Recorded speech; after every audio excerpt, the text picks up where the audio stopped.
Welcome back to AR Tales. In today's story, we explore what happens when someone calls you a dead end and then tries to climb back into your life once you finally succeed.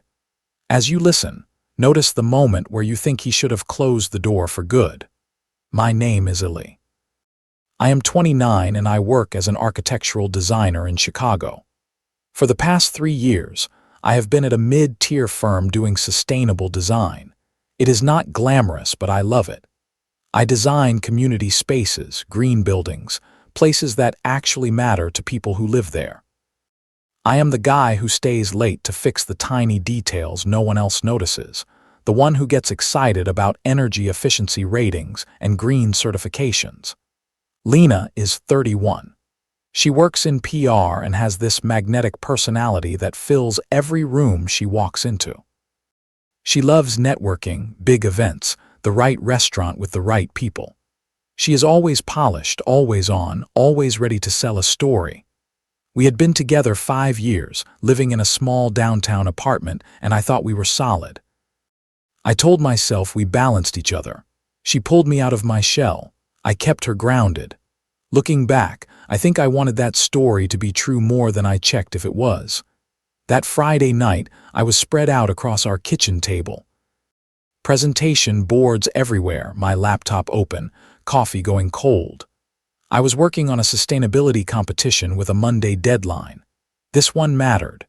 It was my chance to prove that quiet, thoughtful design could still make a big impact. When Lena walked in from drinks with her coworkers, I knew right away something was off. You can tell when someone has already decided who you are. Her eyes did not soften when she saw me. They just scanned the mess like I was in her way. "Illy, we need to talk," she said. That sentence never means anything good. She told me I was talented but going nowhere, that at my age I should already be established, not still chasing a big break. She said she could not keep dating someone whose career did not match her timeline. She wanted someone further along, someone already at the top. Hearing that from the woman I loved felt like a punch. 5 years together, and now I was a dead end because my success did not move fast enough for her image. Here is the part I did not tell her. For 2 weeks, I had been sitting on an email from Nova, one of the most prestigious architecture firms in New York. The kind of place that designs buildings you see in magazines. The kind of firm that sets trends in sustainable design. They had offered me a job. I had not told Lena because I was scared of what it would turn into. I knew she would make it about her networking, her image, her career move to New York. I kept putting off the decision because I wanted us to talk about it as partners. But after she grabbed her purse and walked out, convinced she had upgraded her life, I sat there in the quiet kitchen and opened that email again. Her words about my future were still echoing in my head. I hit reply and accepted the position. 3 clicks and my life changed direction. It took me a while to see the truth.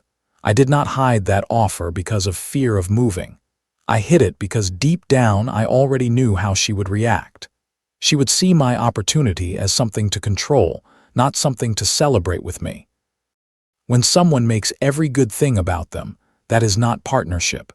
It is ownership dressed up as support. I asked Reddit if I was crazy for thinking I had dodged a bullet. A lot of people told me I had not. About 3 weeks later, things started to shift. I wrapped up my Chicago projects, finished that big competition entry I had been working on the night she left, and handed in my notice at the firm. My boss was disappointed but supportive when I explained about Nova. I kept it all quiet. No big posts online, just private thank you messages to mentors who had helped me. Lena, on the other hand, started her soft breakup campaign. Those vague Instagram posts that say a lot without saying anything. One photo was a sunset with a caption like, "Sometimes you outgrow love that stays small." It made my stomach turn. She was already rewriting our history so she could be the wise main character in her own story. This is something people do when they know they hurt you but do not want to face it. They change the script instead of their behavior. Then something wild happened. My firm in Chicago won that sustainability competition. The project I designed got a regional award. The celebration post went up on LinkedIn. I could not even go to the ceremony because I was already packing for New York, but someone tagged me and congratulated me for the design. That is when odd things started. I got a direct message on Instagram from an account called something like Talent Scout Fisheye. They asked what my next career move was if I was open to discussing opportunities. The language felt off, too casual, too much like how Lena talks when she is fishing for information. The account was generic, stock photos, almost no followers, just created.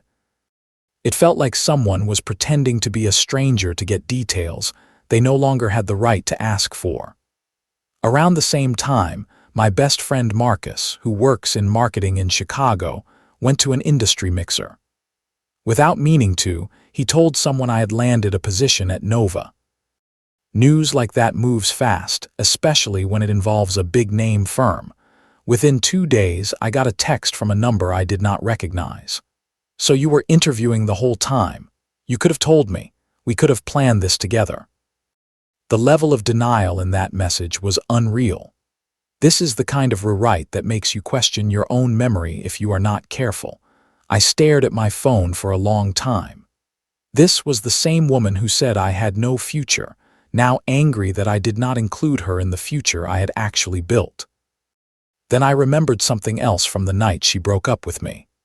She had been very interested in my laptop screen, asking what I was working on, lingering near my emails longer than usual.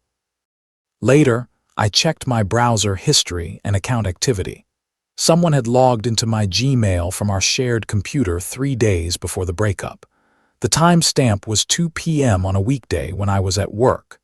Lena had told me her client lunch was canceled that day.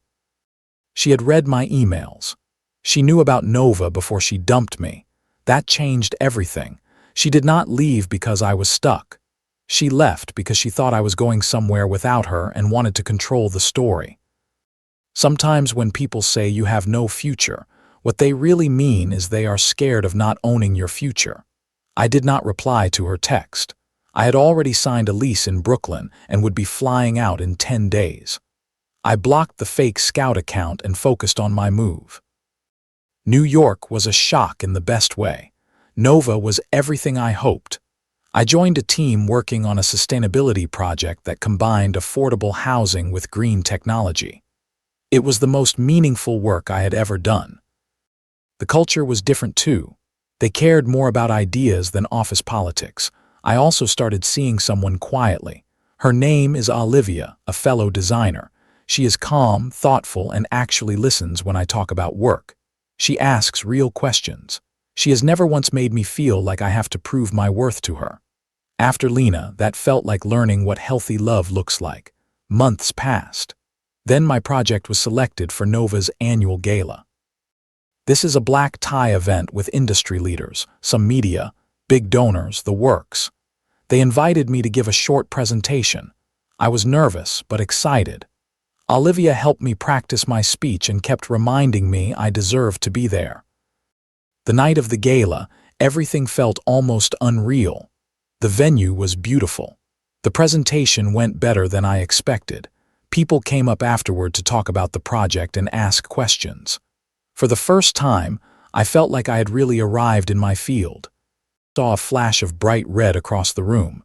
Even from behind, even across a crowd, I knew that silhouette. Lena was there in a red gown, smiling and weaving through groups of people like she belonged. My first thought was that I was seeing things. My second was, how did she get in? This was invite only. You cannot just buy tickets to this kind of thing.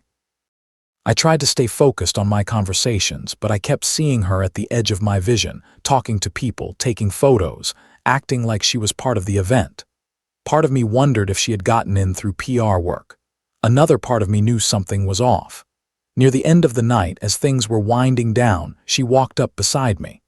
"Congratulations," she said, like we were old friends. "I always knew you had this in you." I asked her how she was there. She gave me that polished PR smile. She said she had contacts now, and when she saw my name on the event website, She knew she had to come and support me. Support me. The same person who told me I had no future was now pretending this was her proud moment too. This is what happens when someone cares more about being near the spotlight than about who it actually belongs to. She started talking louder. She said I had not even tried to win her back. She said we could have built something amazing if I had fought for us. It was like watching someone perform a play only they had rehearsed. People began to stare. Security came over and quietly walked her out while she kept talking about how we were meant to be together and how I had betrayed her. The next day, one of the event coordinators pulled me aside. They told me that 3 days before the gala, someone had called the venue pretending to be my assistant. The caller asked for an extra invitation for my business partner flying in from Chicago. They knew details about my project, enough to sound convincing. The staff approved it. The woman who picked up that extra invitation matched Lena's description. She had researched the gala, pretended to be my assistant, and literally stolen her way into a night that had nothing to do with her. Some industry gossip account posted clips later with a title about an ex causing a scene at the Nova Gala. I wanted to crawl under a rock. I thought my reputation would take a hit. Instead, my firm reached out to thank me for staying calm and professional. They were less focused on the drama and more impressed that I did not feed it. My position at the company got stronger, not weaker. Sometimes the trash really does take itself out without you lifting a finger. Almost 2 years have passed since the night she walked out of our Chicago apartment. My life looks nothing like it did back then. I was promoted to lead architect on a San Francisco project focused on sustainable community design. The work is challenging and meaningful. Olivia and I moved into a quiet loft in Brooklyn, and our home feels steady in a way I did not know I needed. Lena kept posting online. She started sharing healing journey content with captions like, "I once lost someone who became everything I wanted later. Timing is cruel." People in the comments began asking if she meant me. Some even linked to articles about my work. Then I found out what happened to her career. Her PR firm got pulled into a major scandal. A client accused her of falsifying engagement numbers. She had been creating fake followers and fake metrics. Her whole brand was built on made-up numbers. Lawsuits followed. Her name was mentioned directly. One of her old coworkers reached out to me. They said I should know what had really been going on.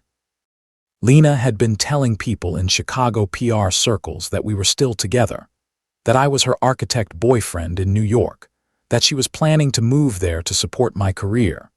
She was using my job at Nova to get new clients, claiming she had inside access to high-level architecture firms because of me. When the gala videos went around and people saw her being escorted out, that story fell apart.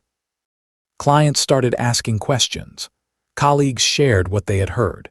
It became clear she had been lying about our relationship for months. The woman who once said I was not successful enough later used my actual success as a prop for her own image. Around the same time, a TikTok went viral.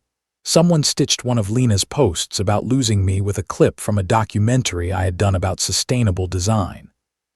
In the clip, I talked about building things that last instead of things that just look good on the surface. The video took off. The comments were harsh. People connected the dots in a way I never asked them to. Not long after, I did an interview with a journalist from Architectural Review about the San Francisco project. They asked me about the viral X story. I did not give them details. I just said, everyone is building something. I just prefer foundations over facades. That line summed it up for me. The strangest part of this whole journey is how quiet my life is now and how much I like it. Yesterday, I went to the opening of a small community park my team designed. There was no press, no interviews, just families and kids running around the space we created. I watched children play on structures I helped design and felt this calm, heavy kind of joy. I realized I did find my future. It just did not look like the version Lena had in mind. If you are going through something similar, here are the lessons I took from all of this. Lesson 1. When someone tells you that you are a dead end, listen closely. They are showing you that they measure people by status, not character. Lesson 2. If you hide good news from your partner because you are scared of their reaction, something is already broken. A healthy partner is excited for your growth, not threatened by it. Lesson 3. People who care more about the story than the truth will rewrite your life without you. You do not have to stand there and hold the pen for them. Lesson 4. Success does not fix a bad relationship. It only makes the cracks more visible. Lesson 5. The right person does not make you pass tests to earn basic respect. They stand next to you when you are still building, not only when the building is finished. What would you have done in my place when Lena came back asking about my future?